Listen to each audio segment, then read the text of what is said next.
안녕하세요. 우리 신앙 이야기의 박 PD입니다. 하륜입니다. 네, 이번 시간에는 굉장히 뻔한 얘기인데요. 십계명에 관해서 네. 이야기를 해보겠습니다. 저는 유대교는 돌판 종교다. 돌판. 네. 그러니까 이제 이 십계명이라는 게 유대교에서는 굉장히 상징적으로 의미가 있죠. 모세 십계라는 게 모세가 시내 산에서 이제 야훼 하나님을 만났다. 그러니까 이전까지는 야훼 하나님이 직접 유대인과 접촉하는 일은 없었던 거죠, 사실상. 뭐 계시를 하든가 뭐 이런 거는 뭐 아브라함을 불렀다 이런 얘기는 있었는지 모르지만 실제로 자기가 직접 나타나서 내가 어떤 신이라라고 얘기한 거는 모세 사건이 처음이에요. 그리고 돌판을 만들어줬다 이렇게 얘기한 거죠. 그래서 그걸 가지고 내려와서 그 돌판이 모든 율법의 중심이 되고 이게 신의 명령이고 그래서 결국은 성궤를 만들 때도 그 안에 모세의 그 십계 돌판이 들어갔다. 그래서 이제 보통 우리 기독교인들이 이게 모르겠어요. 어떻게 썼는지 모르겠지만 뭐 신이 이렇게 손가락으로 이렇게 돌판이다 그래서 어쨌든 간에 10개의 계명 이게 신한테서 왔다라고 우리가 믿고 있었다는 거죠. 그러면 저는 하고 싶은 얘기는 이 십계명의 내용이 뭐 1계명이 뭐냐 그게 중요한 게 아니라 십계는 뭐냐라고 하는 거예요. 이게 뭐냐는 걸 알아야 십계명이 얘기하는 게 뭔지 또 그리고 유대교가 왜 십계명을 중요하게 생각하는지 또 우리 지금 입장에서는 그 십계명을 뭐라고 생각하는 게 좋을지에 대한 이제 뭐랄까 이 방향이 좀 결정된다고 할까요?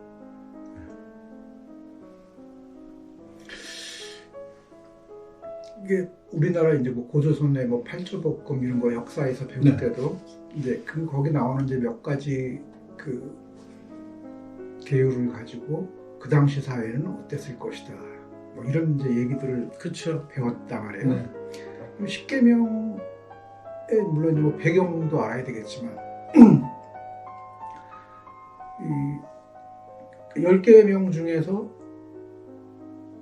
세 번째까지는 일단 신에 대한 걸 얘기하는 거고 그 다음부터는 물론 이제 네 번째는 뭐 안식일을 지켜라는 것도 물론 신하고 관계가 있는 거죠. 그건 이제 인간이 해야 될 건데 그 다음부터는 이제 본격적으로 이제 뭐 인간끼리 어떤 그런 관계에 대한 건데 모든 법이라고 하는 게 어떤 한 공동체를 어떤 하나의 체계로 유지시키고 보존시키기 위해서 만들어지는 거잖아요. 그렇죠. 그게 법이죠. 그러니까 근데 이 법이 신에 관한 것과 인간끼리의 그런 것들을 같이 놓은 걸로 봐갖고는 일단 기본적으로 얘네들은 종교 국가였구나 하는 걸 알 수 있는 거죠. 네. 예. 물론 이제 뭐 이 십계명이라는 것 자체가 뭐 그 계율 내용을 보면은 이미 뭐 함무라비 법전에 나왔고 것들을 차용한 것이다. 이런 그 규절이 그냥 그대로 다 들어있으니까. 예. 그러니까 이게 십계명 이게 또 우리 때까지만 해도 하무라비 법전에 나와 있다. 그래서 와 이랬는데 이제는 그 전 때인 수메르 법전에 나와. 그러니까 이 십계명이 뭐냐면 야훼라는 신에서 만난 모세가 만난 야훼라는 신이 만든 계명이 아니고 그 지역 당시에 보편적으로 성용되던 법이라는 거예요. 그래서 여기 보면 안식일을 거룩하게 지켜라라는 말이 신을 위한 안식일을 지키는 걸 좀 얘기했지만 이미 이 당시에 휴일이라는 개념이 있었다는 거예요. 그러니까 그 휴일을 반드시 지켜야 된다는 거죠. 근데 사람들한테 휴일을 왜 지켜야 되느냐 이렇게 질문할 때 그건 신이 쉬라고 하셨으니까 이것처럼 법을 만든 사람 입장에서는 편한 게 없잖아요. 모든 게 약간 불합리해 보이고 새로 시작해야 되는데 야 이거 어떻게 설득시키지? 아 신이 그렇게 하라고 했어. 그리고 아까 말씀하신 대로 그 지역 수메르 문명서부터 그 메소포타미아 문명의 뿌리가 종교적인 문명이에요. 고대 문명일수록 결국엔 다 이 재정일치 사회에서부터 출발을 하는 거니까. 그러니까 이제 그 규절들이 이렇게 들어있고 사실 뒷문을 보면 이거는 그냥 우리가 상식적인 법이라는 거죠. 십계명이 특별하게 유대교이다 혹은 기독교인이다 혹은 종교를 가진 사람이 믿어야 할 계명이 아니고 보편적으로 사람이 공동체 생활을 하게 되면 당시 이제 최초로 이제 그 지역에서 국가라는 개념이 생겨나잖아요. 그러니까 사람들이 모여 살기 시작하면서 이 공동체를 유지하기 위한 기본적인 상식? 그러니까 뭐 남의 결혼 제도도 들어있죠, 거기. 도적질하는 범죄 문제도 들어있죠. 그러니까 이런 문제도. 그 다음에 어떻게 보면 굉장히 구체적인 국가였던 거예요. 이 법이 만들어. 그러니까 거기가 거짓 증거하는 위증의 문제까지 이렇게 들어있단 말이에요. 근데 저는 이 십계명을 좀 허구라고 봐요. 아, 예. 왜냐하면 팔조법금도 결국 재정일치 사회에서 썼던 법이에요. 내세우는 명분이죠, 일종의. 예, 근데 예. 그 법이라고 하는 건 인간한테 적용이 되는 거거든요. 그렇죠. 인간 사회에서 자기네끼리 우리 이 사회를 유지하기 위해서 이렇게 하고 요건 지키자 해서 만들어내는 거란 말이에요. 네. 근데 거기에 신에 관한 게 들어있어요. 이거는 실제 적용했던 게 아니라 그냥 상징적으로 어디 그냥 만들어 놓은 거예요. 그러니까 이게 실제 적용됐던 법이 아닌 거죠. 실제로 적용됐다면 네. 지금보다 훨씬 좋아요, 세상이. 후대에, 그러니까 그런 의미가 아니라 업적 의미, 업적으로. 후대에 만들어 놓은 거예요. 후대에. 과거, 그러니까 생각해보니까 과거에는 이런 사회였을 테고 거기서 이런 법을 만들어서 썼을 거야라고 집어넣는 거라는 거죠. 8조 복구면은 신에 관한 얘기 없어요. 없죠. 예, 없습니다. 법은 인간끼리 하는 거니까 우리끼리 지켜야 될 거니까. 그러니까 신이 들어있다는 의미였어요. 네, 그래서 이건 허구였을 것이다라는 그렇게 생각을 해요. 가능성이 있네요, 그것도. 예. 만들어낸 거예요, 후대 그냥. 그거 분명히 만든 거예요. 네. 근데 그때 통용됐던 법이 아니라는 거죠. 당시에. 그럴까요? 우리가 아는 예, 모세 예, 당시에. 예. 모세 당시에 통용된 법이 아니었을 가능성도 많죠. 네. 많아요. 지금 법이 생겨나는 그 발생 그 배경 이런 걸 생각해 보면 이거는 거기 맞지 않는 그냥 법이라는 거죠. 모세 돌판만 놓고 보자면 아무것도 없었을 거예요. 왜냐하면 당시의 그 상황이나 정보력이 그런 계명을 명쾌하게 알고 있었을 가능성이 거의 없거든요. 그리고 돌판을 들고 내렸다는 게 저는 항상 이게 수상쩍게 생각드는 거예요. 왜냐하면 문자가 없었단 말이에요. 이스라엘이 그때. 이스라엘의 우리가 말하는 유대 문명의 가장 큰 구약 성서의 가장 큰 허점이 뭐냐면 굉장히 후대 민족이고 문자도 굉장히 늦게 만들어졌고 문자 사용이 타 문명에 비해서 굉장히 늦은 편이에요. 그러니까 구전 문명이란 말이죠. 그러니까 돌판을 들고 내렸다고 얘기하는 이유가 우리는 문자를 갖고 있었어 라고 모세 때부터 이미 우리는 문자가 있었고 문자를 가지고 있었어 라고 얘기하는 아까 말씀하신 대로 내용이 중요한 게 아니라 우리도 그런 민족이야 라고 하는 어떤 상징적인 이야기일 수도 있다라고 하는 거죠. 이게 구전이다 보니까 이게 그냥 그 돌판 아무도 본 사람이 없어요. 결정적인 문제는 결국은 전해진단 말이에요. 거기에 10가지 계명이 써있다라고 전해지는 거지 누구도 그 판에 들어있는 계명 10개를 본 적은 없어요. 아마 10가지쯤일 거다, 10개다라고 하면 그래서 아까 말씀하신 대로 성서를 편집하는 편집자가 10가지 계명 중에 제일 유명한 게 뭐가 있지? 그 법전 우리 들고 있는 그 민족 그거 아닐까?